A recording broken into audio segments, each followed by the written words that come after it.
racism is a racism is a disease of more than the heart, more than the mind. Racism is something that is a deep-rooted disease. And you can't very well get rid of racism uh, by changing policies. You can't get rid of racism by pulling people's coat to the facts, by showing them, what racism is, by, doing studies, by doing statistical analysis. It's just no. And there's some people who are cynical that racism will ever cease. There are people who don't understand that racism, for all intents and purposes, is not, for the most part, taught. Because a lot of my colleagues think it's taught. I think it's watched. I think it's ingrained in a household. People sit in the house and they watch something on TV, and white people may say, look at them damn niggas out there like a bunch of animals killing one another. See what I mean? Or black people might say, see them effing hunkies. Oh man, they're just, they do this, that, and the other thing to us. Can't get a break. Acting as if they own the whole entire universe. Like, racism reduces a person's analysis of themselves, right? And it elevates another race above it.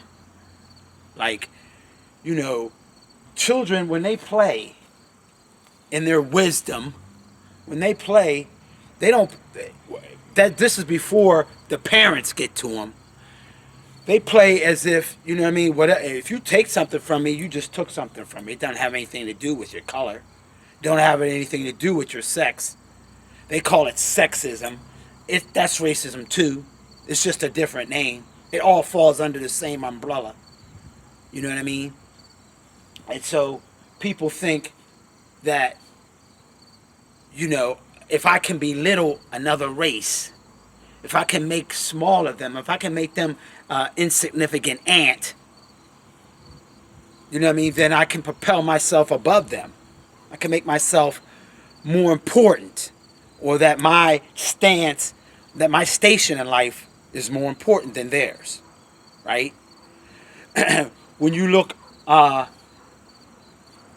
down a white neighborhood, and they do things. They've done things where they keep you out. You can look down a white neighborhood, and everybody, because I live in a white neighborhood, and I've lived in white neighborhoods, upper class white neighborhoods, and they make sure that if you're a black person, you come in their neighborhood, one, you better have exactly what they have, or they'll start moving out of the place because they're figuring you're bringing down a property value. And it goes on and on and on. But it's so deep rooted in our culture. If I put on a jacket with Hell's Angels on the back, okay, that makes me different than the Monarchs or something like that.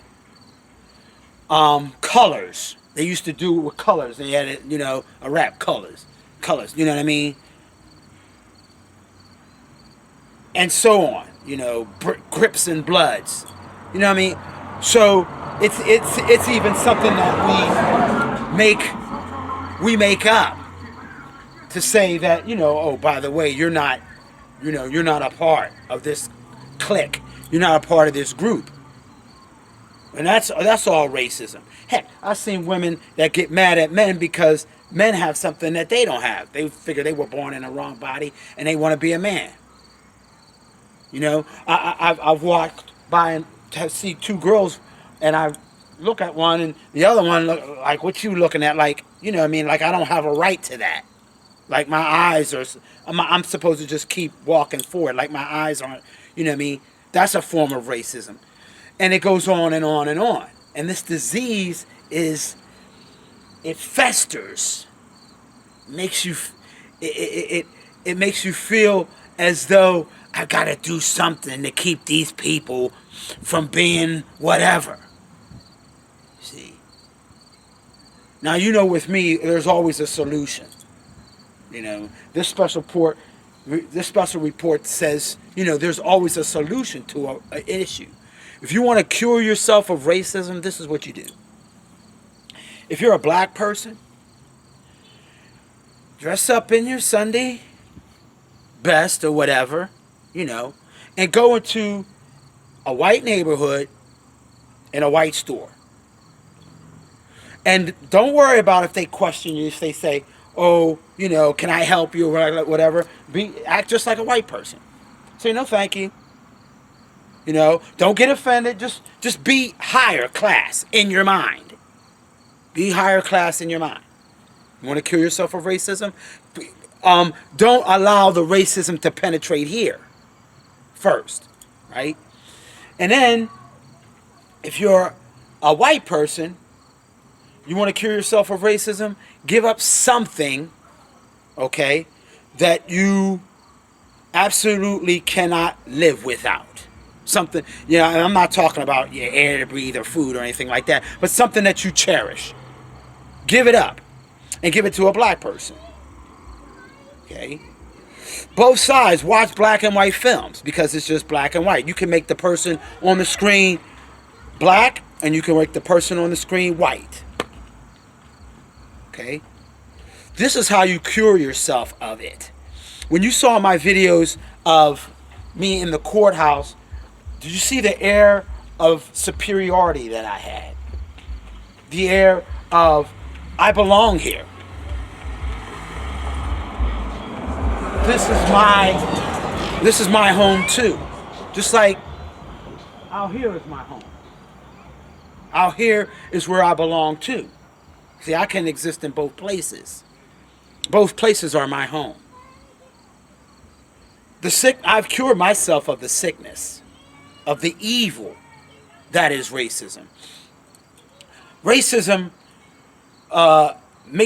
tricks your mind into thinking certain things. Why would William Barr say, you know, the Attorney General say, oh yeah, by the way, you know, getting locked down during this coronavirus is tantamount to being a slave. See what happens inside here, and then people in the audience clapping. Why? Because they're infected, like the coronavirus. They're infected with the disease of racism. You see, and they can't help themselves, and it's like a cancer inside them, and they pass it on. You see, they pass it on to their kids. Because when you say those things in front of the TV, that nigga and that cracker and that honky and this kind of thing, guess what happens? Who's listening? Who's watching you? See, it was a neighbor that called my son a nigger, and I went to right to their parents, and I said, how come he said? I don't know why he ain't here. Yeah, right. He heard that. He heard that in here, or he might have heard it at the school. That's possible, but not probable. He probably heard it at home first. See what I'm saying? So these are racism tears down buildings. It tears down people's self-esteem. And I'm not talking about where it's directed. I'm talking about the person who is racist. Because their self-esteem is low while they're infected. And if you're not cured of it, it's going to continue. Racism does no one any good. If you go inside your room at night and they say, well, you could keep your racism, in the privacy of your... No, you can't have racism in there either. Because when you're sitting in there stewing about someone else being smaller than you, you say, well, you can't cure that. Well, guess what? If we don't cure that, our race is doomed. How we gonna travel out throughout the cosmos if we don't cure racism? If we don't see everybody as being precious? If I see you as an ant that I can step on, then that means you don't have any value. But see, in Buddhism, which is what I practice, that ant's life is just as important as yours.